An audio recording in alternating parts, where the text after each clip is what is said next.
Fala pessoal, tudo bem? Eu estive em Curitiba e eu visitei a loja da ATI Brasil.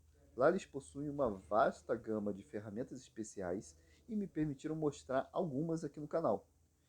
E uma que eu achei muito bacana foi essa chave da marca alemã Fellow. É uma chave Philips PH2, no caso aí esse modelo que eu estou mostrando no vídeo, porém ela tem um dispositivo que fixa o parafuso nela, mecanicamente, como vocês podem ver, uma garrinha. É algo que pode ser muito útil para quem trabalha em altura. Você já pensou? Você está para colocar o último parafuso de uma instalação de um ar-condicionado no topo de um prédio e ele cai da chave? Eu sei, tem as chaves com a ponta imantada. Elas ajudam, mas essa pode ser uma opção ainda mais segura, porque o parafuso fica fixo nela. Sem contar que eu imagino que seja possível também imantar ela com um imantador.